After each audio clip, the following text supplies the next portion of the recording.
बिस्मिल्लाहिर्रहमानिर्रहीम। तहरीक इंसाफ का मामला इलेक्शन कमीशन के सामने चला जाए और तहरीक इंसाफ को कोई रियायत मिल जाए, कोई रिलीफ मिल जाए, बल्कि इंसाफ मिल जाए, ऐसा मुमकिन नज़र नहीं आता। लेकिन इलेक्शन कमीशन की तरफ से ये ऐलान किया गया, गो कि इस पर हम तबसरा थोड़ा ताख़ीर से कर रहे हैं। इलेक्शन कमीशन की तरफ से कौमी असम्बली सेक्रेटरीट को आगाह किया गया है कि तहरीक इंसाफ के जो लोग आज़ाद हैसियत से कामयाब हुए थे, उन्होंने सुन्नी इत्तेहाद कौंसिल में शमूलियत इख्तियार की थी, वो शमूलियत को तस्लीम कर लिया गया है। इससे पहले कौमी असम्बली के सेक्रेटरीट की तरफ से कभी कहा जाता था कि इसको मानते हैं, कभी कहा जाता था कि नहीं, अब अदालत से ये फ़ैसला आ गया, अब इलेक्शन कमीशन की तरफ से ये कह दिया गया, इसलिए नहीं मानते। लेकिन इलेक्शन कमीशन की तरफ से अब बाकायदा ये कह दिया गया है, ये नोटिफिकेशन जारी कर दिया गया है और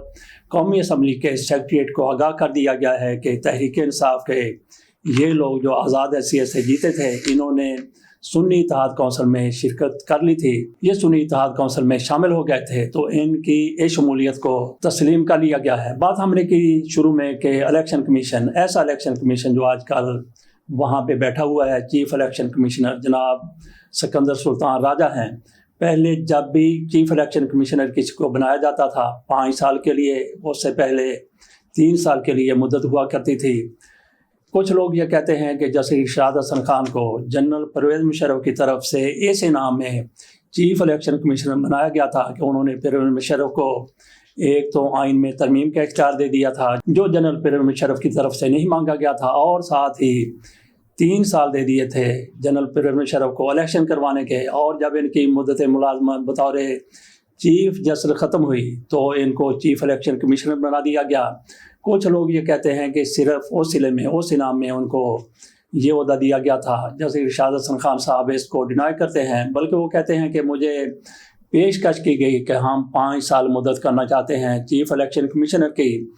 तो जैसे इरशाद हसन खान कहते हैं कि मैंने कहा कि अगर आपने ऐसा करना है तो मेरे जाने के बाद कर लें, मेरे होते हुए मैं इसको तस्लीम नहीं करूँगा, मैं इसको कबूल नहीं करूँगा। इरशाद हसन खान साहब की तरफ से कहा गया कि अगर आपने मुद्दत मुलाजमत को 5 साल करना है तो मेरे जाने के बाद कर लें। तो फिर ऐसा ही हुआ कि इरशाद हसन खान साहब चीफ इलेक्शन कमिश्नर के ओहदे से रिटायर हुए या उनकी मुद्दत 3 साल की पूरी हो गई, तो उसके बाद फिर जो भी हुआ 5 साल के लिए इलेक्शन कमिश्नर बनाया जाता है।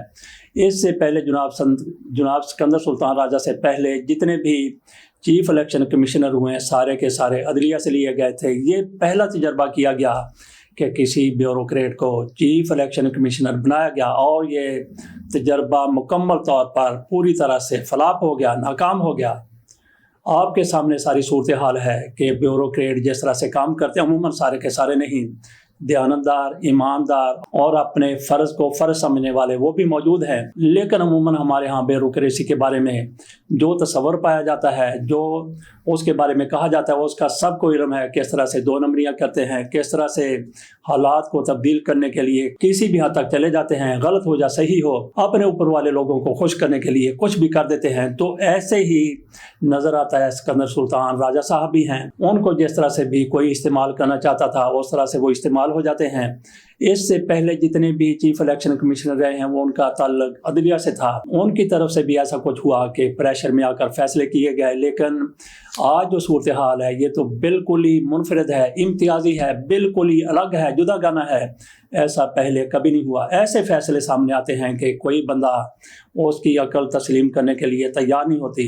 तहरीक इंसाफ के हवाले से जितने भी केसेस वहाँ पे गए, सब नहीं, बल्कि मुखालफत भी ऐसे नहीं, बल्कि उसमें भी तहरीक इंसाफ से इमरान खान से दुश्मनी नज़र आती है। और ये सिर्फ़ और सिर्फ इस वजह से हुआ है बहुत से कानूनी मामला, जैसे एक जज आगाह होता है, एक वकील आगाह होता है। सिकंदर सुल्तान राजा साहब और उनकी टीम के कई लोग वो भी ऐसे हैं जिनको कानून के बारे में इतना ज़्यादा नहीं पता, जो किसी एक अच्छे वकील को और एक जज को, रिटायर्ड जज को पता होता है। इसलिए इनको चीफ इलेक्शन कमीशन बनाना तजर्बा बिल्कुल ही फ्लॉप और नाकाम हो चुका है।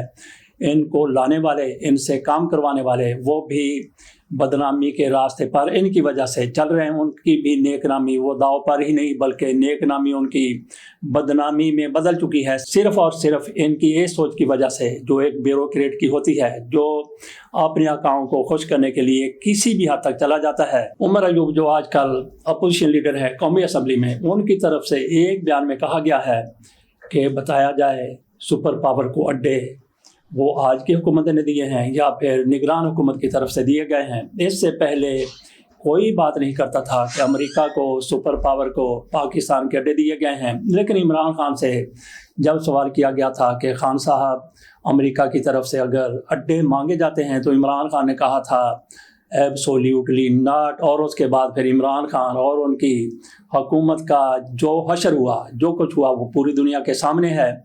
इमरान खान की तरफ से अमेरिका को अड्डे देने से इनकार किया गया था, तो उसके बाद अमेरिका को, उसी दौरान अमेरिका को अड्डों की ज़रूरत थी। इमरान खान ने इनकार कर दिया, तो आज ये पता चला है कि सुपर पावर को उमर अयूब के कहने के मुताबिक अड्डे दिए गए हैं। तो अड्डे किसने दिए हैं? आज की हुकूमत ने दिए हैं, निगरान हुकूमत ने दिए हैं, या उससे पहले शहबाज शरीफ की 14 माह तक हुकूमत थी, उस हुकूमत ने दिए हैं। अगर ये बिल्कुल फेक न्यूज़ है, गलत उनकी तरफ से कहा गया है, तो फिर उमर अयूब खान के खिलाफ एक्शन लेना ज़रूरी है। इससे पहले कि 9 मई में मुलव्वस लोगों से एक्शन लिया जाए, ये उससे भी बड़ा पाकिस्तान की सालमियत पर, पाकिस्तान की खुद मुख्तारी पर हमला है।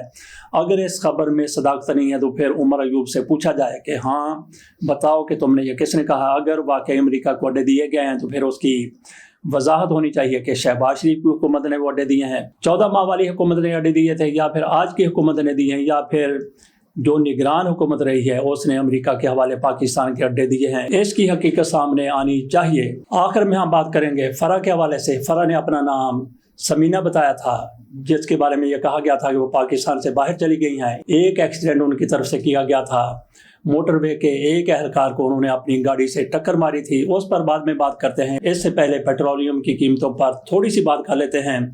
समीना, जिसका असल नाम फ़रा था, उसकी गिरफ्तारी की इतला आ चुकी है, लेकिन पेट्रोलियम की कीमतों के बारे में बात करते हैं। अब ये खबरें सामने आ रही हैं कि 1 मई को जो नई कीमतें पेट्रोलियम की होंगी वो 7 रुपये फ़ी लीटर कम हो जाएंगी, क्योंकि आलमी मार्केट में पेट्रोलियम की कीमतों में कमी हो गई है। इधर ये खबर सामने आई कि पेट्रोलियम की कीमतों में कमी हो रही है। उधर जो पेट्रोलियम की कंपनियां हैं, जो पेट्रोल को एक जगह से दूसरी जगह पहुंचाती हैं, डीलर्स हैं, उनकी तरफ से कहा गया कि हम हड़ताल करने जा रहे हैं। क्यों हड़ताल करने जा रहे हैं? उनको कोई मसला हुआ है कि यहाँ पे कीमत कुछ और है, दूर तक पेट्रोल जाएगा तो वहाँ पे कीमत कुछ और होगी, और कंपनियां ये कीमत तय किया करेंगी। कंपनियां अगर पेट्रोलियम की कीमतें तय करने लगी, तो फिर अंदाज़ा किया जा सकता है कि पेट्रोल जो आजकल 300 रुपये फ़ी लीटर आपको दस्तयाब है, कराची में भी, लाहौर में भी, शुमाली इलाका जात में भी, वो फिर उन इलाकों में अगर इजारादारी इन कंपनियों की हो गई जिन्होंने खुद से कीमतों का तयन करना है, तो फिर अंदाज़ा करें कि 500 में आपको मिलेगा शुमाली इलाका जात में पेट्रोल। बहरहाल देखते हैं कि हुकूमत की तरफ से कितना रिलीफ दिया जाता है। 7 रुपये का अगर रिलीफ दिया जाए तो बहुत बड़ी बात होगी। आ जाते हैं फ़रा की तरफ। उसके बारे में ये कहा गया था कि उस खातून की तरफ से एक पुलिस एहलकार को, जो मोटरवे का पुलिस एहलकार था, उसको टक्कर मारी गई थी, वो ज़ख्मी हो गया था। उसके बाद इस खातून की तरफ से अपनी गाड़ी को भगा लिया गया था, और ख़बरें ये सामने आई थी कि इनको गिरफ्तार कर लिया गया था, लेकिन इनको रिहा कर दिया गया और उनकी गिरफ्तारी को खुफिया रखा गया। FIR भी सामने नहीं लाई गई।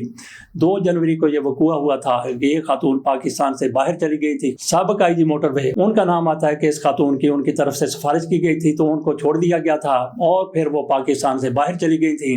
अब ये सूरत हाल सामने आई है कि जब उस खातून की तरफ से ये देखा गया कि सूरत हाल अब नॉर्मल हो चुकी है, तो वो पाकिस्तान वापस आ गई और उनको फिर कल गिरफ्तार कर लिया गया है, थाने में है। उनकी गाड़ी भी जब्त कर ली गई है। तो खातून जिस तरह से मोटरवे टोल प्लाजा पर मोटरवे के एहलकारों के साथ झगड़ रही थी, लड़ रही थी, उन्होंने जब इनको रोक कर कहा कि आप ओवर स्पीड थी, अपना लाइसेंस दीजिए, उन्होंने कहा कि नहीं देती। उन्होंने कहा कि शनाख्ती कार्ड दीजिए, उन्होंने कहा कि नहीं देती।